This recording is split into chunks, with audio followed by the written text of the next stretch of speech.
Hello students, welcome to RT Academy. This is the second session for the article of the Pascal pressure distribution. First session may we discussed about the two laws given by the Pascal, understood the meaning of the incompressible fluids. Here we are to study the next step in the article जिसको हम बोल रहे हैं pressure variation. Now we have very lightly instruments जिसको हम pressure के साथ में relate कर सकते हैं. The instruments being the barometer and the manometer. What's the functioning of the barometer and the manometer we are going to learn. वैसे holistically हमें पता होता है कि barometer atmospheric pressure को नापने के लिए यूज करा जाता है and the manometer can be used for measuring the absolute pressure or the gauge pressure of the fluids. We are going to talk about how does the pressure varies according to the depth and we are going to talk about a very interesting phenomena जिसको हम बोलते हैं hydrostatic paradox. Let's begin first of all understanding how does the pressure varies according to gravity or because of the depth. Remember कि जब Pascal law basically defined होता है, so we talk about that the pressure is going to be same at every points of the fluid, neglecting the gravity effects. But here, living on the surface of the earth, we know that the gravity is here to stay. So then, how does the Pascal law is going to be used in this sense? For this, the same we consider the cylindrical element inside this particular fluid. That's a fluid element. कोई solid नहीं है जिसको हमने dip करा है. It is basically fluid element already. जैसे हमने last session में फ्लूइड एलिमेंट एक ट्रायंगुलर वेज के फॉर्म में या एक क्यूबिकल फॉर्म में लिया था, यहाँ पे सिलेंड्रिकल ले लेते हैं. Now the molecules because of the cohesive action from all the sides are going to start exerting the forces on it. But that force distribution is shown over there. If you look very carefully, the force distribution is actually shown in this mannerism. तो हमें ये बात समझनी है कि इस तरीके से क्यों शो कर रखा है. These are incrementing vectors which we are able to see over here. मतलब जैसे जैसे हम नीचे की तरफ मूव कर रहे हैं तो ये जो फोर्स है this is shown as increasing. Nevertheless हम ये समझ सकते हैं कि राइट साइड और लेफ्ट साइड से जितनी फोर्सेस इसके ऊपर लग रही हैं they are actually cancelling out. इसका मतलब ये जो फ्लूइड एलिमेंट है ना लेफ्ट को ना राइट को कहीं पे हिलेगा नहीं. और वैसे तो ये ऊपर नीचे भी नहीं हिलने वाला है because the Pascal law is applicable when the fluid is in the state of rest. So ऊपर से भी यहाँ से फोर्सेस होंगी, नीचे से भी फोर्सेस होंगी इसके ऊपर, और साथ में ये जो फ्लूइड एलिमेंट है क्योंकि ग्रेविटी है तो इसका वेट भी होगा which is going to act downward mg. So ऊपर सरफेस से जो फोर्स लग रही है उसको मैं F1 लिख सकता हूँ और नीचे सरफेस से जो फोर्स लग रही है उसको मैं F2 लिख सकता हूँ. कन्वीनियंस के हिसाब से यहाँ पे जितना एरिया आप देख सकते हैं वो एरिया F1 और F2 जहाँ पे लगी है वो एरिया सेम है. So this is the area A over here, so this is the same area A over here. Liquid element equilibrium में होना चाहिए क्योंकि पास्कल लॉ की प्राइम कंडीशन है fluid in the state of the rest. So in that case the downward force should balance the upward force. इससे ये तो clear हो जाता है कि जो F2 की वैल्यू है वो F1 से ज़्यादा आएगी क्योंकि इक्विलिब्रियम से you are able to see that F1 plus mg becomes equal to F2. तो ये मेरी क्वेरी को तो सबसे पहले सॉल्व कर देता है कि जितना मैं नीचे जाऊंगा तो वहां पे जो फोर्सेस हैं वो ज़्यादा होनी शुरू हो जाएंगी in order to keep that liquid element in the state of rest. Do remember pressure एक वॉल्यूमेट्रिक बिहेवियर है, it is not just a surface behaviour and we are able to see that volumetric distribution over here. तो जैसे जैसे हम नीचे की तरफ move करें because of the gravity behaviour what is happening कि नीचे की तरफ फोर्स जो है वो और ज़्यादा बढ़ती जा रही है. So we right now want to find an expression for it. तो कैसे करें? सबसे पहले समझते हैं एक बेसिक बात को कि जो mg है इसको हम ग्रेविटी फोर्स बोलते हैं which is coming equivalent to F2 minus F1. I wish to explain to you कि ये जो particular force हम यहाँ लिख रहे हैं this is a force which is just equal to mg but it is not having the same nature as mg. mg एक gravity force है, gravitation force का अपना एक behavior होता है. F2 minus F1 is known as a hydrostatic force. It is coming from the static fluid column. तो मैं इसको FH लिख सकता हूं. That's a hydrostatic force. So FH, as I am mentioning over here, is termed as a hydrostatic force. That is a force which is due to static column of the fluid. That is due to static column of the fluid. What is the origin of the force? हमसे कोई पूछ रहा है कि भाई gravitation force का origin क्या है? So that's a gravitation field. What is the origin of the hydrostatic force? That's termed as hydrostatic pressure. So what is the meaning of the hydrostatic pressure? It means the pressure because of the static column of the fluid, any fluid. Don't confuse कि hydro है तो सिर्फ पानी के बारे में discussion है. It can be oil, it can be glycerin, it can be water. So now understand the hydrostatic pressure distribution. उसके लिए मैं यहाँ पे F2 की वैल्यू लिख देता हूँ. How do I write F2? The pressure at the first surface, जो ऊपर वाला surface है, that will be equal to F1 upon A. And the pressure at the lower surface over here, that is P2, is equal to F2 upon A. So very conveniently मैं F1 और F2 की value को substitute कर सकता हूँ, such that this equation can be written as mg as equal to P2 into A minus of P1 into A. mg is the weight of the liquid of that element. उस element की मैं height assume कर लेता हूं, let's say h. So the volume which is enclosed in that element, the fluid element, उस fluid की density assume कर लेता हूं, let's say that is rho. So the mass of that particular fluid will be the volume into the density. The volume becomes the volume of the cylindrical element, that is the area into h and into the density. अब मैं इस मास को substitute कर लेता हूं. So I get AH rho, that's the mass, into G is equal to P2 minus P1 into A. That area effect gets cancelled on both the sides. इसका मतलब जो भी मैं एक्सप्रेशन निकाल रहा हूँ उसका एरिया से कोई लेना देना नहीं है. So the expression which I am getting from here is nothing but P2 minus of P1 is coming as equal to H rho G. It explains to me that the pressure difference between these two reference points is how much H rho G. So what is H in that? The H in that is supposed to be the vertical height difference between the two reference points. So the two reference point, this is the first point, this is the second point. And H is supposed to be the height difference between them. It's not a horizontal height, it's not an inclined height, it's just a vertical height. तो अगर आपको कोई और distance question में given भी हो, आपने बस किसके ऊपर ध्यान लगाना है, that's a vertical distance between the two points. If the points are vertically separated by the h, so they have a pressure difference and the pressure at the lower point is going to be higher.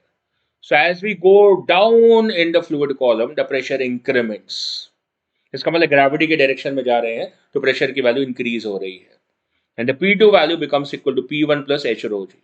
It also confirms the initial statement given by the Pascal कि अगर हम gravity effect को neglect करते हैं, मान लो कि अगर आप G को जीरो कर लेते हो, so the pressure at the 2 point becomes equal to the pressure at the first point. Because of which this article in some books is also termed as the pressure variation due to gravity. But do remember कि हम इसके अंदर gravity को very नहीं कर रहे हैं. This is the variation which is coming because of the depth. As we walk in the ocean down, है ना, नीचे की तरफ चले जाएं.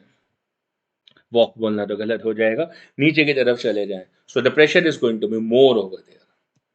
The submarines which are down below the surface of the water are supposed to be having huge amount of pressure experience.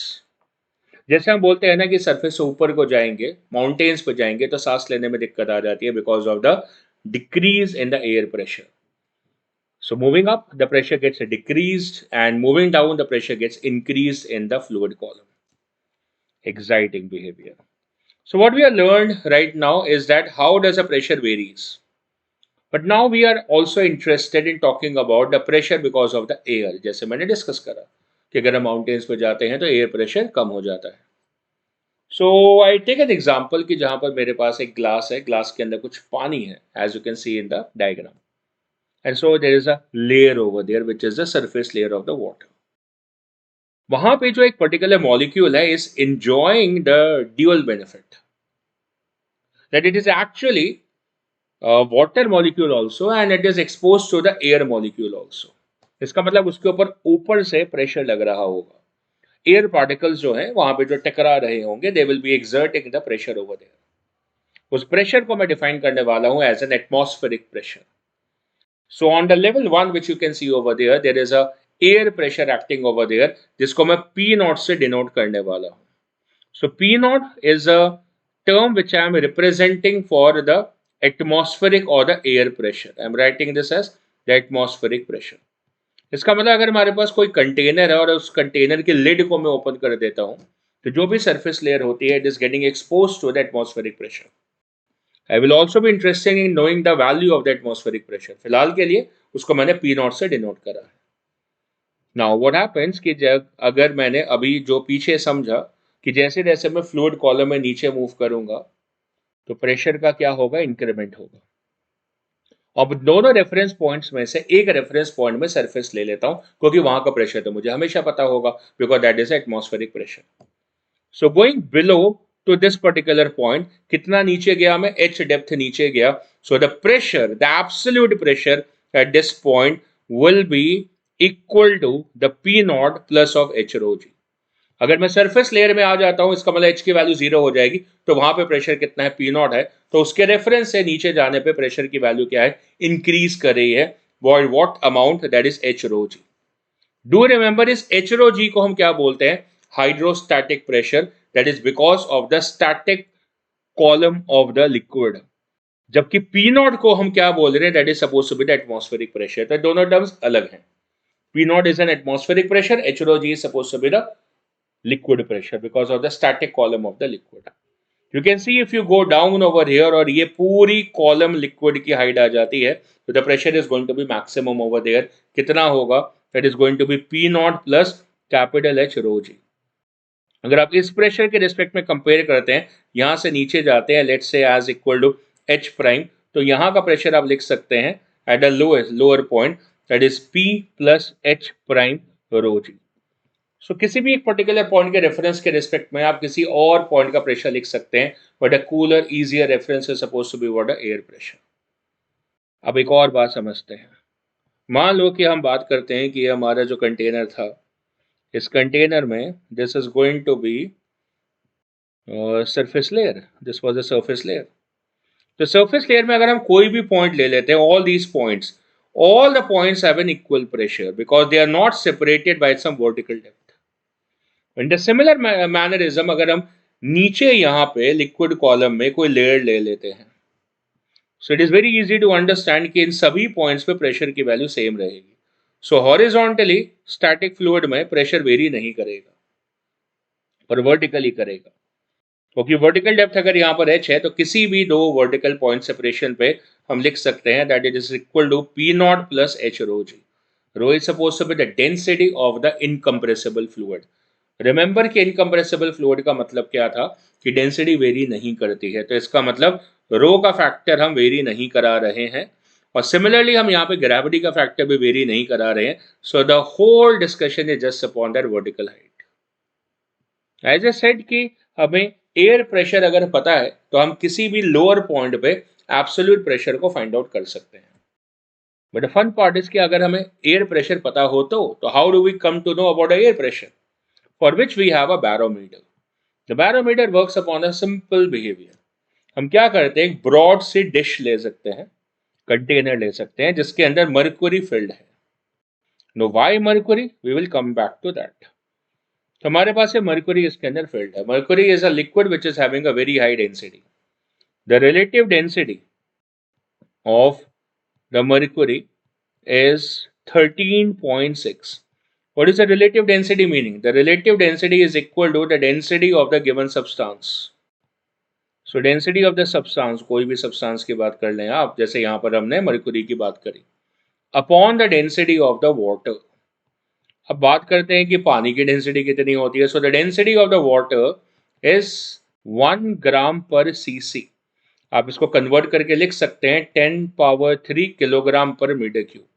इसका मतलब अगर आप मर्क्यूरी की डेंसिटी की बात कर रहे हैं, so that is equal to 13.6 grams per cc, which is 13.6 into 10³ kilograms per metre cube in the MKS units. ज्यादातर क्वेश्चंस में आपको रिलेटिव डेंसिटी का वैल्यूज दी जाएंगी. सो रिलेटिव डेंसिटी की यूनिट्स नहीं होती है, तो कितनी वैल्यू है, 13.6. That means it is 13.6 denser times denser than the water. Great. अब हमने क्या करी, कैपिलरी एम्प्टी कैपिलरी है, उस एम्प्टी कैपिलरी को इन्वर्ट करा. क्या करा, इन्वर्ट. और इन्वर्ट करके इस एम्प्टी कैपिलरी को हम इस मर्क्यूरी डिश में, जहां पे मर्क्यूरी फिल्ड है, वहां पे इंसर्ट करते हैं। क्या होगा? अभी कुछ नहीं होगा, पहले कुछ करना पड़ेगा।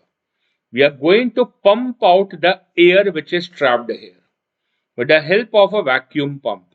So with the help of the vacuum pump attached over there, आपको क्या करना पड़ेगा? यहां से जितनी एयर है उसको खाली करना पड़ेगा। And now we are going to talk about the movement of the fluid. A fluid is going to move on account of the pressure difference. This is slightly different approach जैसे कि हम solids में behave करते हैं। Solids में हम हमेशा क्या बोलते हैं कि हम फोर्स अप्लाई करेंगे, ऑब्जेक्ट मूव करेगा। यहां पर हम क्या बोल रहे हैं कि जो फ्लूइड पार्टिकल्स हैं, जो फ्लूइड है इटसेल्फ, जो फ्लूइड मास है, वो तभी मूव करेगा जब दो पॉइंट्स के बीच में प्रेशर डिफरेंस होगा।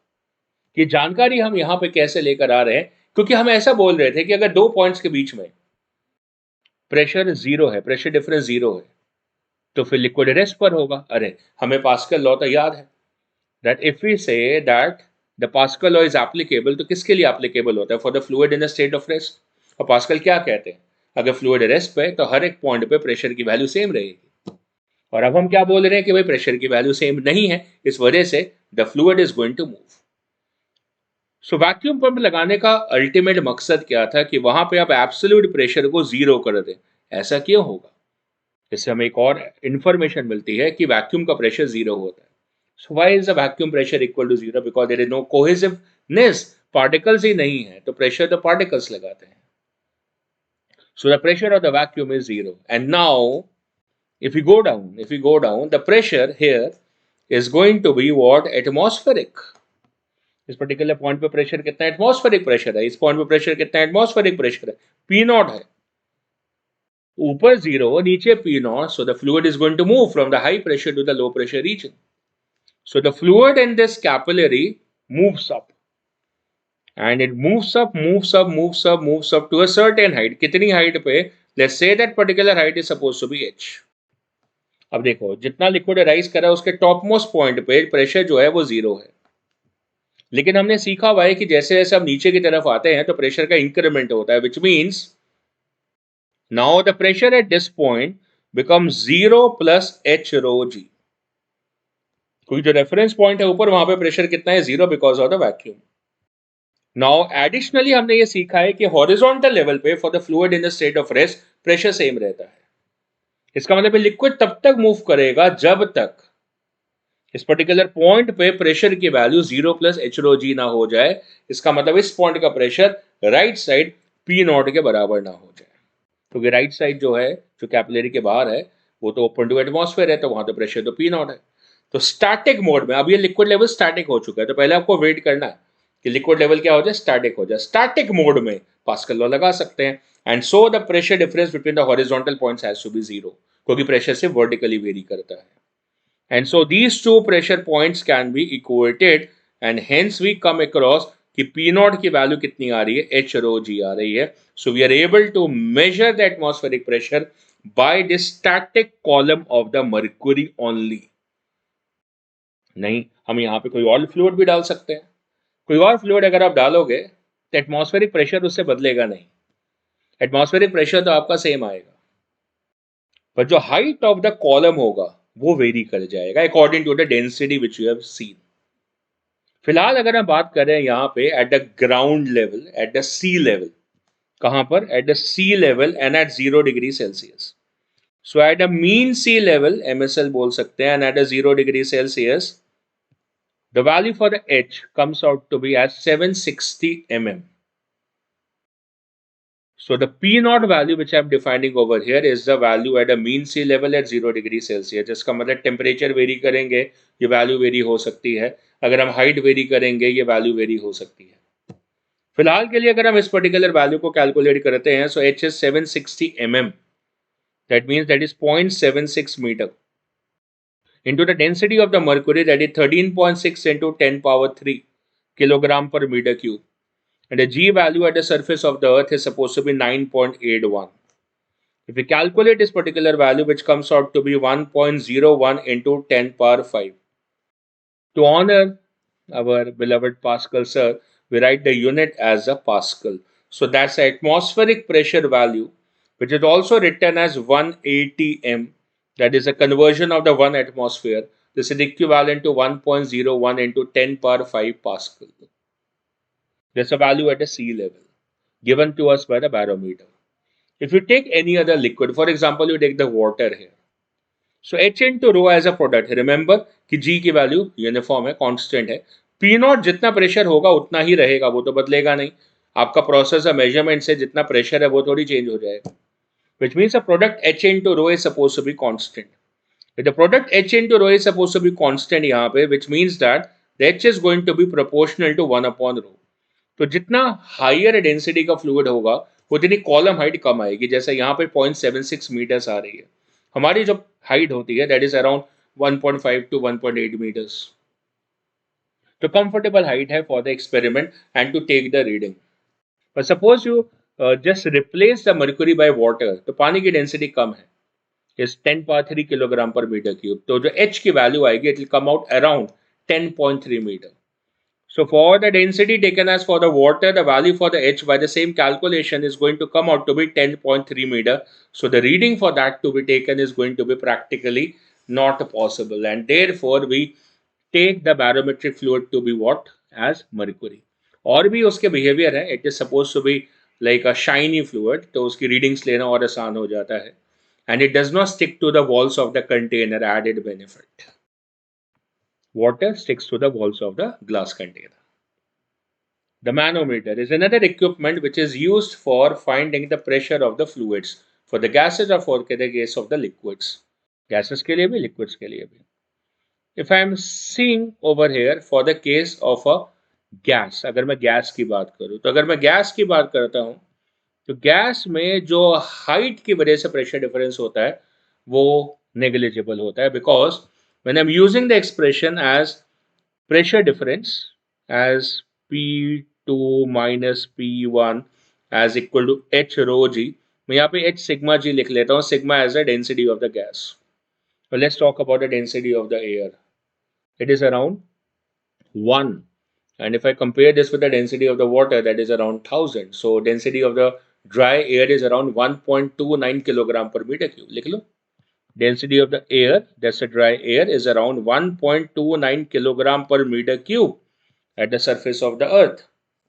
And if I'm looking at the density of the water, that was 10 power 3 kilogram per meter cube. So in the comparison, the air density is too low.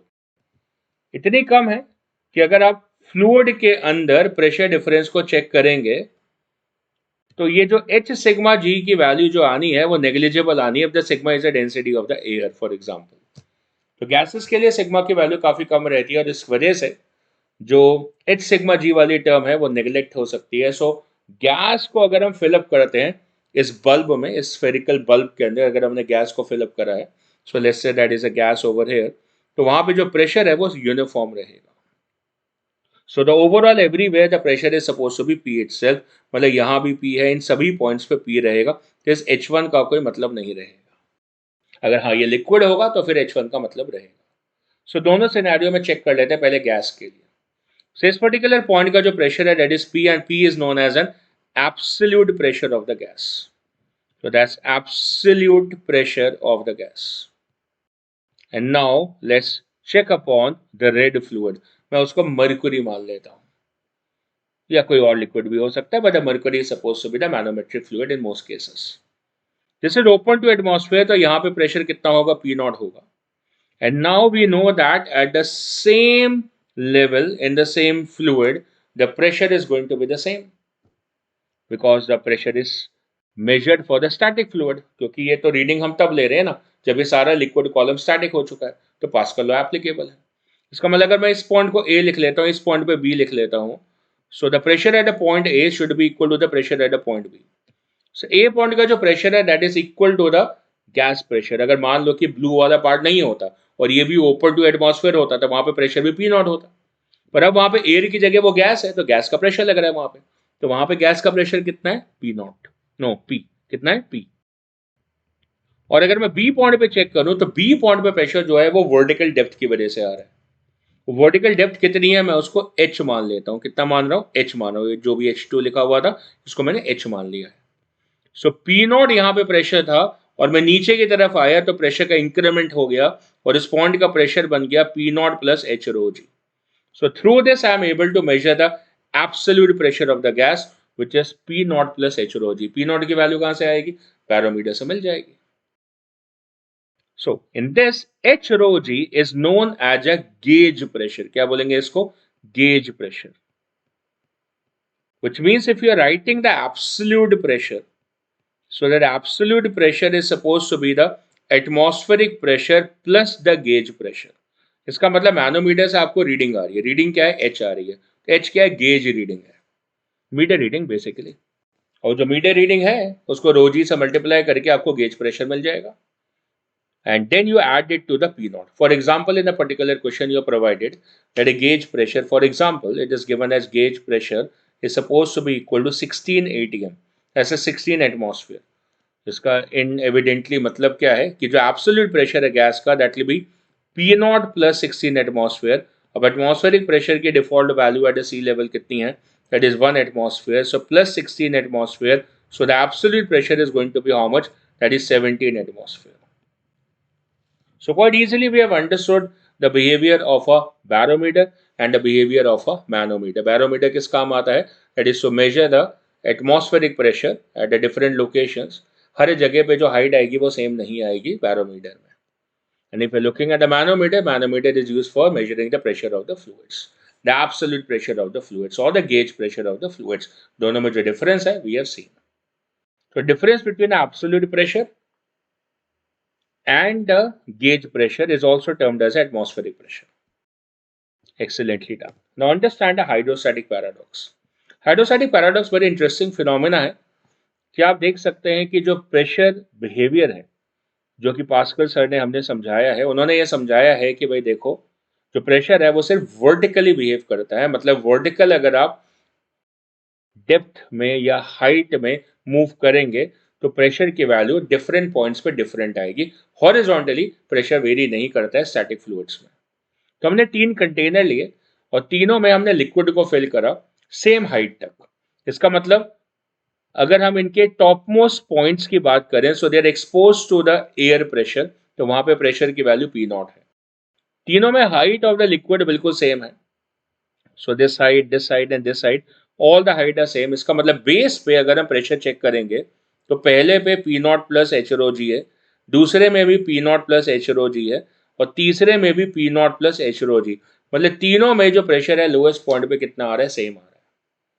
Despite की जो amount of the fluid है, repeating, despite की जो amount of the fluid है तीनों container में visibly आपको दिख रहा है डिफरेंट है. The weight of the liquid in the container is different, the shapes are different, लेकिन तब भी lowest point पे pressure की value same आ रही है. This behavior is known as a hydrostatic paradox. So what does hydrostatic paradox means? That the pressure at the base of the container is independent of the shape, size and the weight of the contents of the container. तो ना container के shape पे, ना उसके size पे और ना ही वेट ऑफ द कंटेंट्स पे डिपेंड कर रहा है, but it is only depending upon the height of the liquid in the container. So is it easier to digest? तो अगर हम इस वाली कंडीशन की फ्री बॉडी चेक करते हैं फॉर द फ्लूइड, तो अगर इस वाले कंटेनर की free body of the fluid बनाते हैं सो व्हाट वी अंडरस्टैंड कि ये जितना फ्लूइड इसके अंदर है उसका वेट लग रहा होगा नीचे mg, है ना? कितना? mg. नाउ बाकी की फोर्सेस कंसिडर कर लेते हैं. तो यहां से फोर्स लग रही है लेट्स से F1 फ्लूइड के ऊपर और नीचे से फोर्स लग रही है F2. सो इक्विलिब्रियम हो जाएगा that F1 plus of mg is suppose to be equal to F2. इसका मतलब जो वेट है यहाँ पे वो basically F2 minus F1 force जो है वो बैलेंस कर रही है कि नीचे से जो ज़्यादा फोर्स है क्योंकि नीचे पे प्रेशर ज़्यादा है. But if you are looking at the this container, अब इस कंटेनर में क्या होगा कि जो अमाउंट ऑफ द फ्लूइड है वो ज़्यादा फील हो रहा है. इसका मतलब इसका वेट ज़्यादा है. इसका मतलब ऐसा मान लेते हैं कि पहले ये mg था तो इसके अंदर कुछ एक्स्ट्रा फ्लूइड है, उसको हम m0g लिख लेते हैं, mg से ज़्यादा है. अब यहां से फोर्स लग रही है, that is suppose to be F1, और नीचे से भी फोर्स लग रही है, that is suppose to be F2, but there is going to be some additional forces also because of the side walls. अब जो साइड वॉल से ये जो फोर्सेस लग रही थी, इनको अगर आप रिजल्टेंट फोर्स देखोगे, तो वो जो रिजल्टेंट फोर्स है, कैसे, अगर आप इस फोर्स को देखो तो इसका कंपोनेंट एक इधर आएगा और एक इधर आएगा। सिमिलरली इधर से अगर आप देखोगे तो उसका कंपोनेंट इधर आएगा और इधर आएगा। अभी देखो ये वाले दोनों कंपोनेंट कैंसिल हो गए और ये वर्टिकल वाले कंपोनेंट्स जो हैं ये ऐड अप हो जाएंगे। इसकी वजह से एक एडिशनल फोर्स अपवर्ड डेवलप होती है, that's a force due to the side walls. अब अगर आप इसका इक्विलिब्रियम चेक करते हैं, so that is F2 minus of F1 plus of Fs is equal to as mg plus of m naught g. So you're able to understand कि पहले वाले equilibrium में देखो कि F2 माइनस F1 mg को balance कर रहा था, तो अभी ये भी F2 माइनस F1 mg को बैलेंस कर रहा है। तो जो extra weight of the contents आया वो force due to the side wall से बैलेंस हो गया। तो कहने को वो हाइड्रोस्टैटिक पैराडॉक्स है, लेकिन हमने उसकी रीजनिंग समझ ली है कि भाई ये इसलिए हो पा रहा है because there is an extra force which is coming, that is the force from the side walls. Same तरीके से अगर आप मिडिल कंटेनर के लिए भी चेक करेंगे तो वहां पे जो force due to the side walls है वो डाउनवर्ड आ जाएगी, और क्योंकि वो force due to the side walls downward आ जाएगी, आप बना के देख सकते हैं at if this is a container, तो जो force due to side walls होगी इसका जो रिजल्टेंट होगा वो डाउनवर्ड्स आ जाएगा। इसका मतलब अब इसके अंदर जो वेट है वो कम सपोर्ट हो पाएगा। इसका मतलब अब यहाँ पे this should be mg minus of m not into g. बाकी के फोर्सेस जो है they are going to be exactly the same. So that explains the behavior of the hydrostatic paradox beautifully. That was the content of the today's session, जहां पर हमने समझा the pressure variation because of the depth, कि जैसे जैसे नीचे की तरफ मूव करते हैं तो प्रेशर की वैल्यू इंक्रीमेंट करती है। We understood about the working of the barometer and the manometer, and lastly we did about the beautiful paradox known as hydrostatic paradox. Not to forget कि hydrostatic pressure का मतलब क्या है, there's a pressure because of the static column of the fluid. Thanks for watching.